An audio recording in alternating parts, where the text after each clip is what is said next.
As my floating voice has said many times before, we all love the Royal Rumble, filled with surprises and some truly great moments that have cemented it as probably the WWE's most popular event. Late January is a time where a lot of lapsed pro wrestling fans return. We just love seeing people thrown over the top rope. That's not what the entire event is all about, however, and if you can believe it, normal matches also feature on the card. Some of them are exceptional too, and yet we don't focus on those as we're too busy ranting and raving about the headline brawl. So let's change that, and let's change it right now, while also talking about some Rumbles as well, just because. I'm Simon from What Culture, and this is the 10 best WWE Royal Rumble matches. Number 10, Mankind vs. The Rock. Coming at us in 1999, it's fair to say that this is as famous as it is infamous, especially when looking back on it. Seeing Mankind take all those chair shots to the head is otherworldly, and probably was a step too far. It didn't take away from the impact it had, but still, how Mick Foley isn't dead is anyone's guess.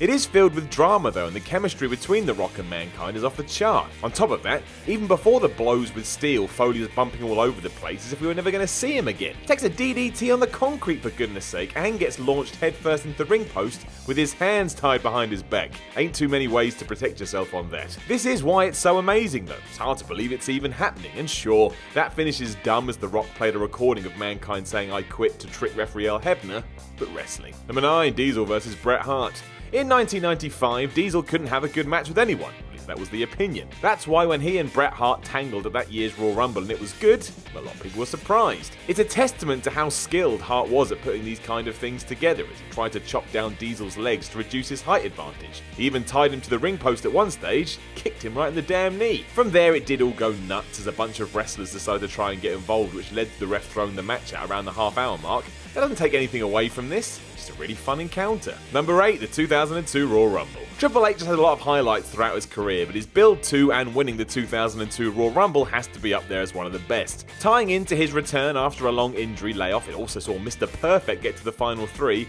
and that elimination by Maven to The Undertaker. It all works though, which is even weirder as it really is all over the place. The first 15 entrants are basically lower mid-carders, and it wasn't until the last 5 arrivals where some truly big stars arrived. There's also a lot of historical significance to it as well, as it is the first Royal Rumble since WWE bought WCW, and it set up Mania 18, which was pretty decent, even if that main event between Triple H and Jericho was kind of a bummer. Number 7, Chris Benoit vs. Chris Jericho. If you want to go back to a time where the Intercontinental title is deemed super important, head to the 2001 Royal Rumble to watch the ladder match for the belt between Benoit and Jericho.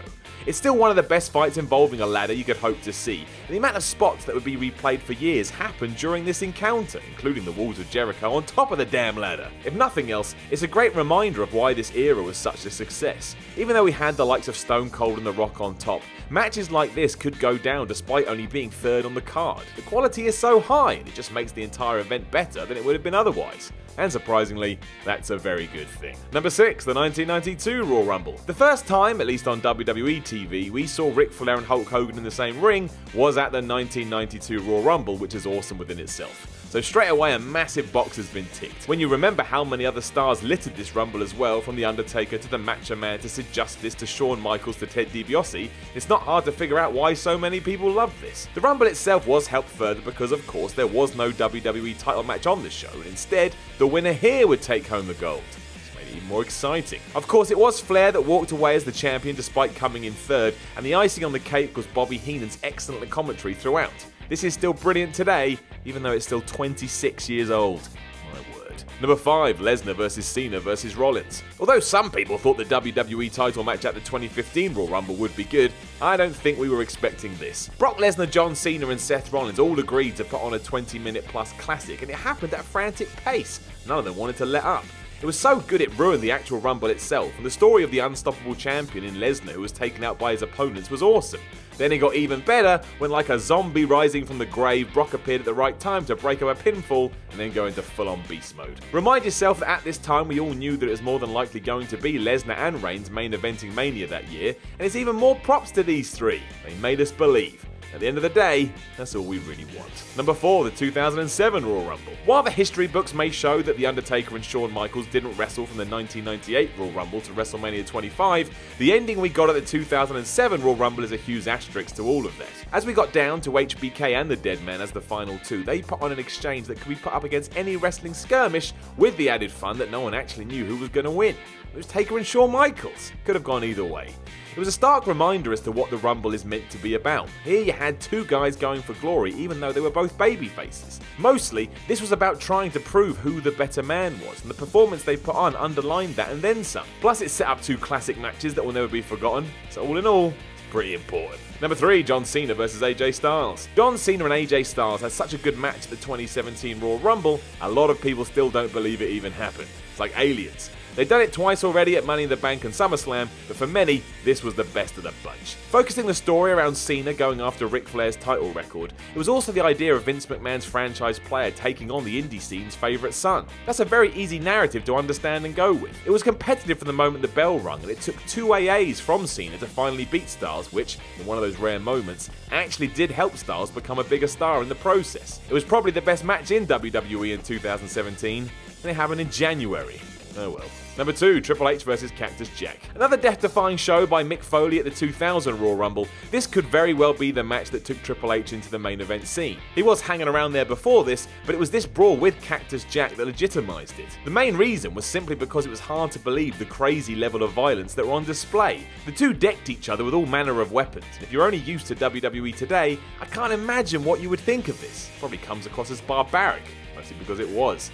I mean, when else do you get to see a man face planted into a bunch of thumbtacks? A true brutal classic, Triple H owes a lot to Mrs. Foley's baby boy. In many ways, made him the star he was.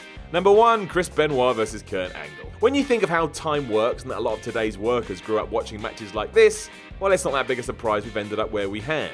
At the 2003 Royal Rumble, Chris Benoit and Kurt Angle went at it non-stop for 20 minutes, while also never using a move unless it had a serious purpose. They wouldn't even throw a punch unless there was a reason to. The pair also took things up a notch in terms of spots, from Benoit flying nearly the full length of the ring to land a diving headbutt, and the Olympic gold medalist nailing him with a top rope belly-to-belly suplex. Just about everything you could possibly ask of a compelling wrestling match was there, making this one of the very best WWE has ever managed to put on, and the sort of thing that ought to be mandatory viewing on day 1 for anyone who steps foot in the Performance Center. Hello everybody and welcome to yet another edition of Kayfabe News, the world's most reliable news source of wrestling journalism, other than your friend's cousin's babysitter's brother, who totally knew a guy who worked on WWE Ring Crew for a while. On tonight's episode, we break an exclusive, never-before-told real story about a famous moment in pro wrestling, and you are literally not going to believe it. But you were thrown off a 20-foot structure through a table. How can you explain that? That was an illusion. I was suspended by wires. Used the same people who rigged up Kathy Rigby in that year's Broadway rendition of Peter Pan. Table was padded. Table was fake, broke by fall. No one was hurt in the filming of that cell match. Now, don't forget to leave a comment below and let me know which ones of these do you agree with and which ones of these don't you agree with, and how much do you hate my bald ass. Like the video, share the video, subscribe to the channel, head over to whatculture.com, read yourself some articles, follow What Culture on Twitter, What Culture WWE. Watch more videos here on What Culture Wrestling. My name is Simon What Culture. Thank you for joining me as always. I think I'll see you soon.